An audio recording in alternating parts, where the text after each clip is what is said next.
Hai God Lovers, sampai ketemu kembali. Kita masuk kepada sesi ketiga. Kita akan membahas buku ketiga, yaitu Dialog dengan Saddam Hussein. Silakan Pak Martin. Ya, di buku yang ketiga judulnya Dialog dengan Saddam Hussein. Saddam Hussein ini adalah anak dari Pak Saifuddin Ibrahim. Sebagai seorang bapak, tentu dengan kasih menjelaskan tentang kenapa Pak Saifuddin menerima Yesus, kenapa Pak Saifuddin memutuskan untuk pindah kepercayaan dan keyakinan. Dengan kasihnya seorang bapak menjelaskan hal ini. Nah, silakan Pak Saifuddin menjelaskan buku ini. Buku ini judulnya Dialog dengan Saddam Hussein. Saddam Hussein itu adalah anak saya. Waktu itu dia kelas 6 SD dan selalu bertanya terus tentang kenapa saya masuk Kristen. Saya jelaskan dengan baik semuanya, tapi dia bertanya lagi, saya jelasin lagi, bertanya lagi. Pertanyaan-pertanyaan dia itu misalnya, kenapa Abi masuk Kristen? Saya jelaskan Kristen lah yang bisa membangun Indonesia hidup toleransi dan damai. Tidak bisa dengan agama saya yang dulu, keyakinan kakek kamu itu nggak bisa untuk membuat Indonesia ini baik, lebih baik. Pasti ribut melulu. Karena di mana agama kakek kamu itu ada ya ribut melulu. Saya jelasin semuanya kepada dia sebagai seorang anak. Kemudian dia tanya lagi gitu, bahwa Kristen itu menyembah Yesus sebagai manusia. Nah, begini saja, di manakah Nabi di dalam Alkitab yang menyuruh pengikutnya mutar-mutar batu hitam 7 kali? Kalau ada, saya masuk Kristen nak, gitu. Atau tidak ada Nabi di dalam Alkitab yang mengajarkan lempar setan pakai batu, gitu. Dia diam lagi, nanya lagi, gitu.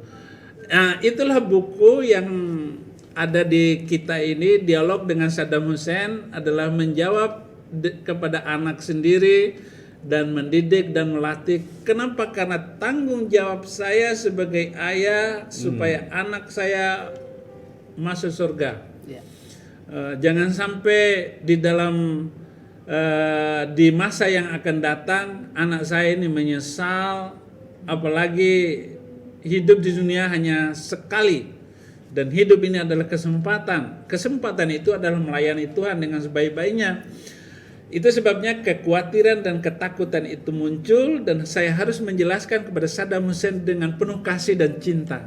Tidak ada sedikit pun kebencian kepada dia, Pak. Ya, di dalam buku ini ada pertanyaan yang menarik dari Saddam Hussein kepada Pak Saifuddin. Dia bertanya, apa buktinya kalau Yesus Kristus itu adalah Tuhan? Bagaimana Bapak menjelaskan kepada Saddam Hussein dengan pemahamannya yang terbatas tentunya? Pada saat itu. Ya. Saya bilang kepada Saddam Hussein bahwa di Al-Quran itu surat ke An-Nisa ayat 157 bahwa Yesus tidak disalib. 158 Yesus diangkat ke langit keadaan hidup-hidup. Menurut ayat ini nak, Yesus itu masih hidup dong sampai sekarang. Kamu bilang dia manusia biasa. Kalau dia manusia biasa, ya nggak mungkin hidup sampai sekarang. Udah 2000 tahun yang lalu. Udah 2000 tahun yang lalu. Baik Alkitab maupun Al-Quran sama-sama mengatakan Yesus itu masih hidup sampai sekarang. Dan tidak ada ayat Al-Quran yang mengatakan Yesus sudah mati dan matinya ada kuburnya. Dan saya bilang kepada Saddam Hussein, buktinya Yesus Kristus ini Tuhan, satu-satunya yang diutus oleh Allah sebagai utusannya, mati dan gak dimakan cacing, hanya Yesus.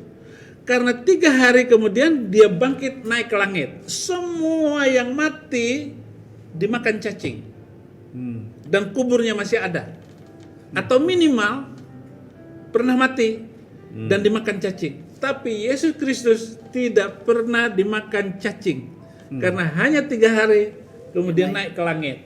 Saya bilang begitu sama Saddam Hussein dan dia mengiyakannya dalam hatinya. Tetapi dia tetap melawan sampai hari ini. Masih belum terbuka.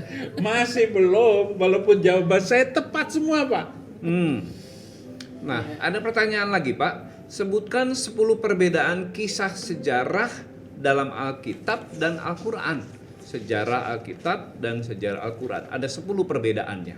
Apa saja tuh, Pak? Sejarah kisah para nabi. Apa yang dikatakan oleh Al-Quran dengan apa yang dikatakan oleh Alkitab berbeda jauh. Misalnya kata-kata Musa di dalam Al-Quran dengan kata-kata Musa di dalam Alkitab ceritanya berbeda. Cerita Abraham, dia menyembelih siapa? Dikorbankan siapa? Ada 2 anak itu Alkitab jelas mengatakan Ishak, tetapi Al-Quran tidak jelas mengatakan itu Ishak atau Ismail. Hanya mengatakan anak itu. Tetapi setelah ayat itu, ayat 102 dilanjutkan ayat selanjutnya disebut nama Ishak. Gitu. Ibrahim tidak dibakar dalam Alkitab, tetapi dalam Al-Quran Ibrahim dibakar oleh Raja Namrus. Disebut nama Raja Namrus. Padahal nama Raja Nimrod dengan Abraham itu beda zaman. Nah, itu sudah kekeliruan. Yang dibakar itu selanjutnya yang dibakar itu adalah Mesak Abednego zaman Nebukadnezar di Irak. Raja di dalam kitab Nabi Daniel. Jarak waktu antara Abraham dengan Daniel ini hampir 2000 tahun. Jadi nggak mungkin cerita yang begini ini terjadi. Nggak mungkin. Pasti ini keanehan-keanehannya. Yesus Kristus tidak disalib. Yesus Kristus lahir di bawah pohon kurma. Padahal yang melihat dan mencatatnya Yesus lahir di kandang domba. Gitu. Di dalam Al-Quran dan Alkitab sepakat ya bahwa Yesus ini lahir tanpa bapa. Artinya bukan bibit manusia. Alkitab dengan Al-Quran sama.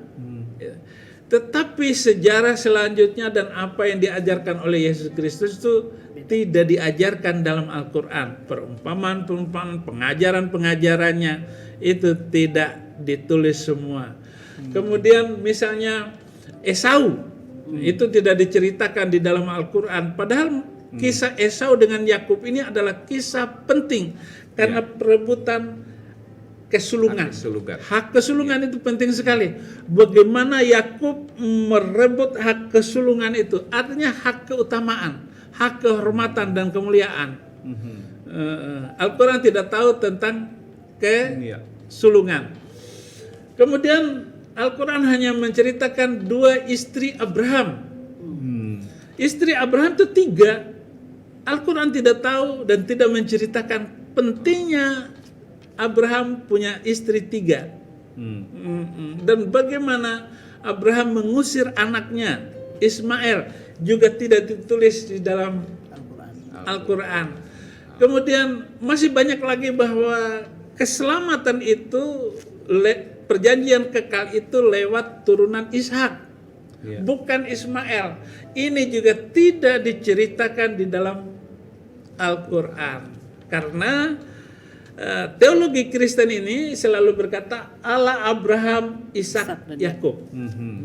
Itu antara lain. Itu saya sudah sebut lebih dari 10 perbedaan.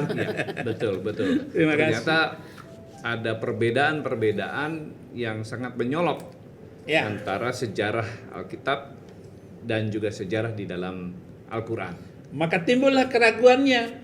Apakah Allah yang menyampaikan kepada Jibril ini Jibril lupa atau Jibril yang menyampaikan kepada Muhammad itu ketelisut atau lupa dengar atau salah dengar, atau Nabi Muhammad yang salah dengar dari kata-kata Jibril ini itu, sehingga ini kan sejarah yang bisa dilacak. Tapi kenapa di dalam Al-Quran mengubah semua kisah-kisah itu? Jadi begitu hambanya. Ya. Pak Saifuddin, tadi saya ingat Bapak cerita bahwa perjumpaan Bapak dengan Injil itu sebenarnya pada waktu kelas 6 SD ya. Ya. Lalu kemudian Bapak ketika menjadi pengajar di pesantren di Al-Zaitun, Bapak mempelajari Alkitab. Nah, apa ketertarikan Bapak mempelajari Alkitab pada masa itu? Saya menerima Injil itu, saya baca Injil tapi saya sudah lupa apa isinya waktu kelas 6 SD. Lalu Injil itu diambil sama mama saya. Nanti kamu masuk Kristen. Saya bilang sama mama saya, nggak mungkin saya masuk Kristen, Ma. Saya akan menjadi pembela Islam yang paling berani. Penasaran di manakah sekolah yang mengajarkan Injil. Lalu saya tanya-tanya. Tamat SMA itu bukan sebuah kebetulan, saya dapat beasiswa dari Muhammadiyah, kuliah di Solo, ambil jurusan perbandingan agama. Jadi saya sudah mempelajari Injil ketika saya kuliah. Oke. Nah, Alkitab saya itu di stabilo semua, Pak. Saking rajinnya saya membaca Alkitab dan merenungkannya tiap hari. Saya merenungkan Alkitab tiap hari. Itu pada saat Bapak masih Muslim, lebih. tetapi untuk menyerang Kristen, Mencari kelemahannya. mencari kelemahannya, kelemahannya, karena saya memenangkan Muslim, Kristen masuk Islam itu 15 orang. Selanjutnya pelajaran itu sudah tidak berkembang lagi dan saya sudah mulai tertarik kepada Kristen ini karena kisah-kisah kejahatan-kejahatan mereka yang membenci agama lain karena beda agama itu. Artinya fanatisme saya, radikalisme saya kepada agama itu sudah sangat-sangat berkurang sekali gara-gara peristiwa-peristiwa di Indonesia, di negara ini. Akhirnya saya mempelajari juga Alkitab itu untuk mulai serius mengenal kekristenan lebih dekat lagi. Dan saya dalam pledoi saya itu, Pak, waktu saya di sidang itu, pledoi saya tidak ada sedikit pun membela diri. Semua bagaimana Injil ini diberitakan harus diceritakan kepada bangsa-bangsa, sehingga panji-panji ini harus ditancapkan di seluruh pantai di Indonesia. Itu mimpi saya, Pak Martin. Nah, tinggal saya dengan keadaan seperti ini, saya tetap berkobar untuk bersama-sama dengan hamba-hamba Tuhan dan gereja seluruh Indonesia, bahkan seluruh dunia, untuk menceritakan kebaikan Tuhan agar mereka sungguh-sungguh menerima Dia sebagai Tuhan dan Juru Selamat. Jadi mempelajarinya itu waktu di Islam untuk menjatuhkan Kristen, tetapi sekarang saya menjadi pembela Injil. Nah, Pak Saifuddin, ini sangat menarik. Bapak ini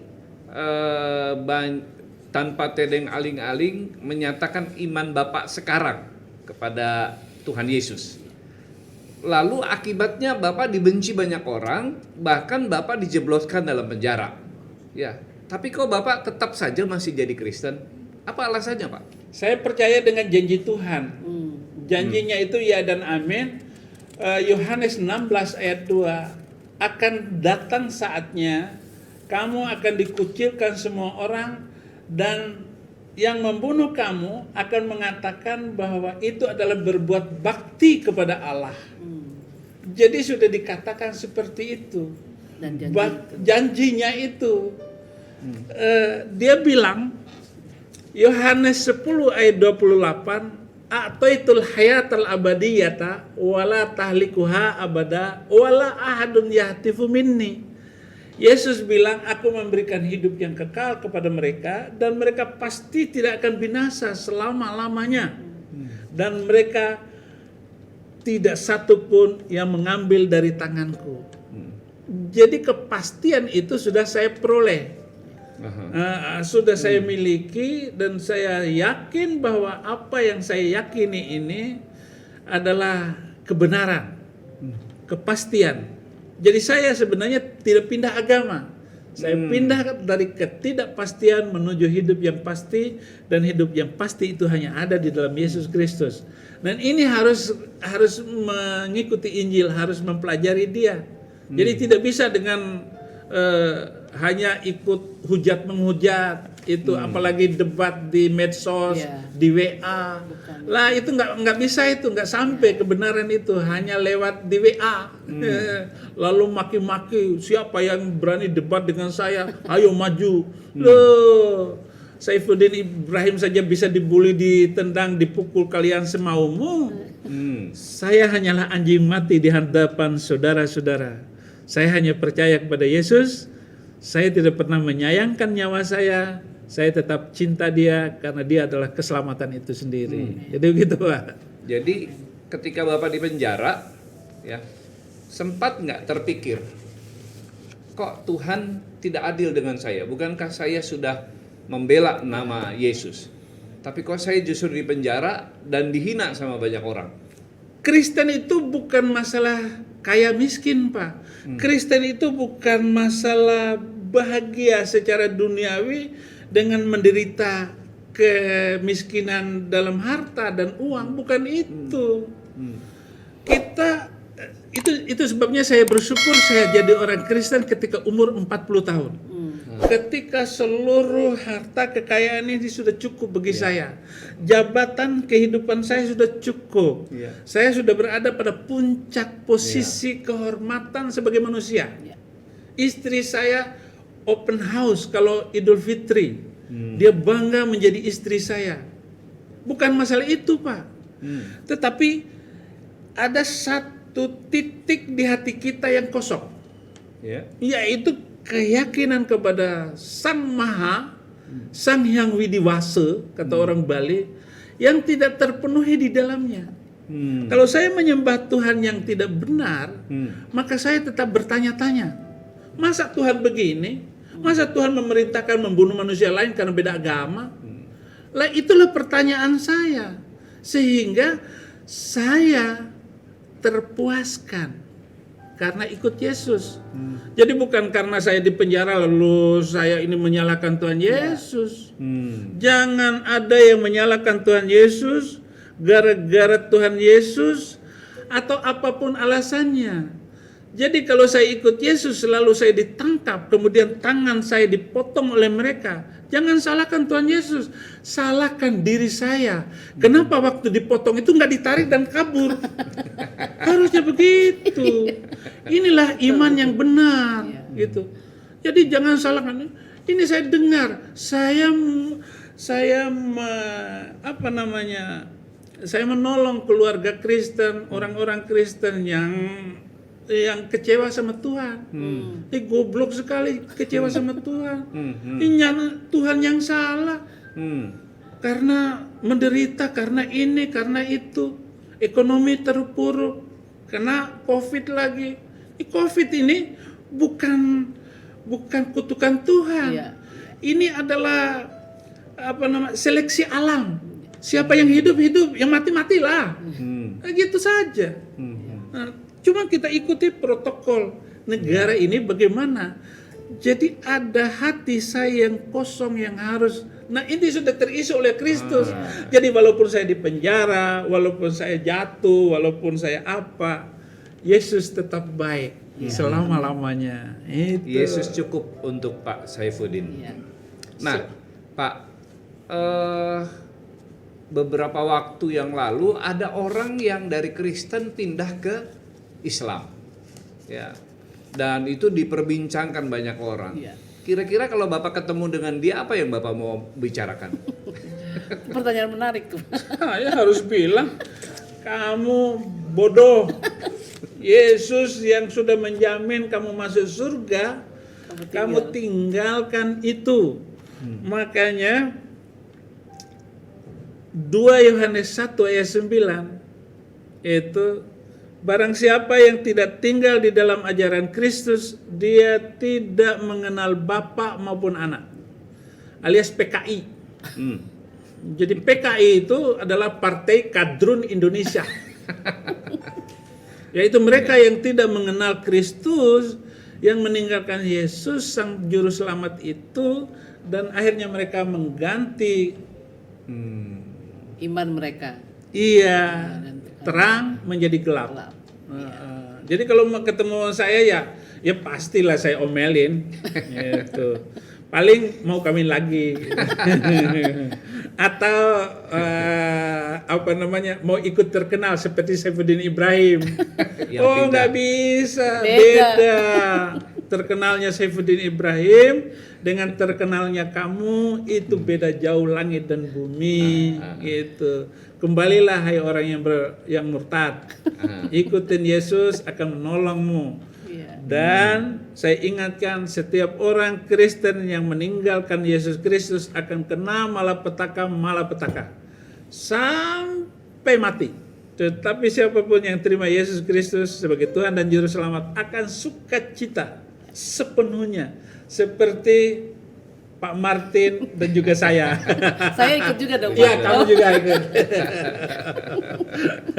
Iya, pesan Pak Saifuddin bagi orang-orang yang pindah agama dari Kristen ke agama yang lain ini menutup perbincangan di sesi kita yang ketiga. Iya. Dan kita akan segera masuk ke sesi Sesi keempat. yang berikutnya. Setelah pesan-pesan berikut ini.